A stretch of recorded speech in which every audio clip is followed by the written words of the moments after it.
All right, guys. So in this video, I'm going to show you how to make specific color changes on clothing. So here in this file, I've basically created different folders that have different coloring for this child's raincoat.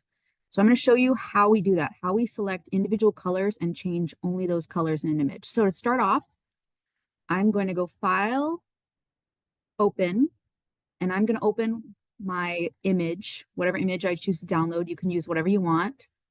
I'm going to just open up this child image. Perfect. Okay, so here it is. What I want to do is I want to change the color of the yellow coat. So there's several ways I can do this. I can, of course, hit select subject, but it's going to get the whole child, and I just want the coat. So something I'm going to do is I'm going to do this. I'm going to go select. Oh, first I'm going to go over to layer and click this lock to unlock it. I'm going to make a copy of it by clicking and dragging it right here to this box with a plus sign. That will make a copy.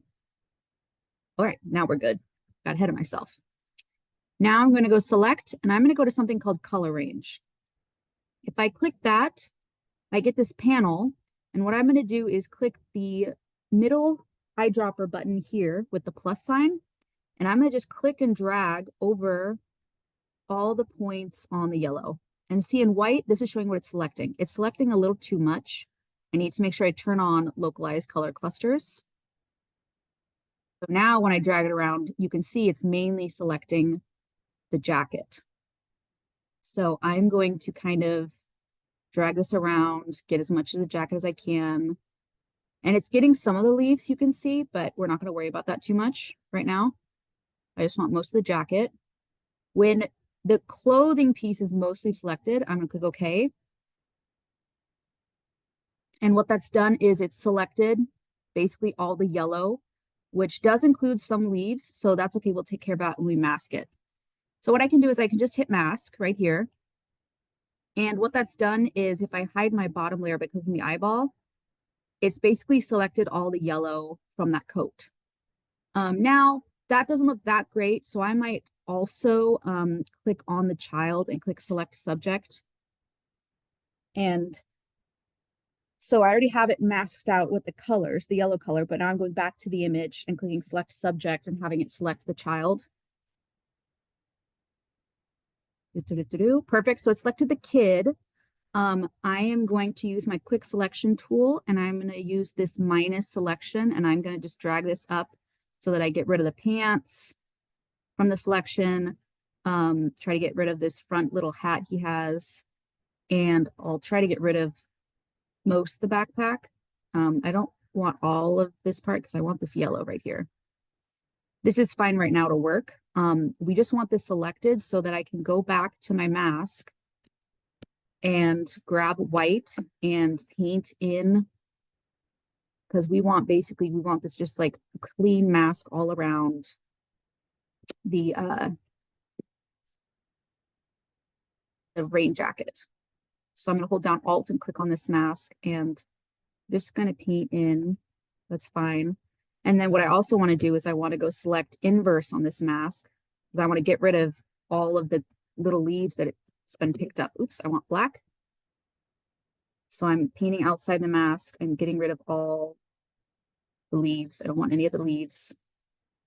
I'm going to go select inverse again, and I'm going to just gently grab white, and I want to just dot so that make sure all the major coat parts are kind of selected. And don't worry about it being too precise. We just don't want you to accidentally like grab the backpack straps and make the backpack straps part of it, because the backpack straps should be blue. They're going to stay their same color. So when you get something that looks like this, let's hold down Alt and click back on our mask. So to check our mask to see how well we did, we're going to go select, deselect. So we now have this masked image. I'm just going to give it a name. And what we're going to do is test it. So I'm going to add an adjustment layer to this masked image, and I'm going to make a hue and saturation adjustment. So this is on top, but of course I want it only to work on this masked image. So if I right click on it, I can make it a clipping mask. I can also click this button here. Now, if I grab the hue and drag it, you can see what parts of your mask were selected and what are changing. So we can see now that the coat's changing color. That's awesome. Now I can always go back and change this mask. So if I go back here, I could grab a black and I could paint away areas that I wanted to stay yellow. Or I could add areas to the selection if I wanted. We want this to be realistic, so drag it around, try to see what looks right. I'm noticing when I zoom in, there's some parts that didn't get added to the mask, so they kind of look funky. So if I zoom in, you can see some yellow pixels from the original image. So I'm just going to go back to the mask here, grab white, and kind of spot those in, because I don't want to see yellow. I should only be seeing the purple of this new coat. And so this is just easier to do manual, I think. I'm just going to do my best.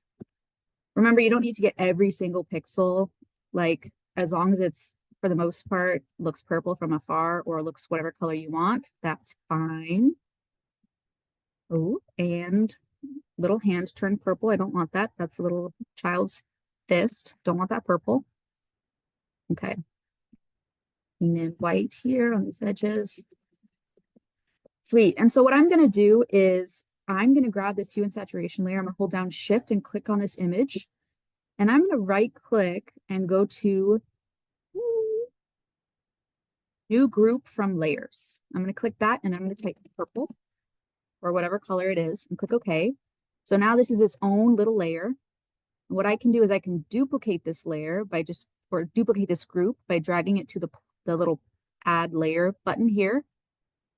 And now I have a new layer and I can call this like green. And I can go to hue and saturation and I can drag this and make it green. Perfect. And I can make another copy and maybe I make this pink or whatever color I want. Go to the hue and saturation. Ooh. I can always add other adjustments. So I have hue and saturation, but I mean, maybe if I want it to be a lighter pink, I can mess with the color balance or the levels even. I might do a level adjustment. And I'm going to click the clipping mask so it's only affecting my masked image in the pink layers.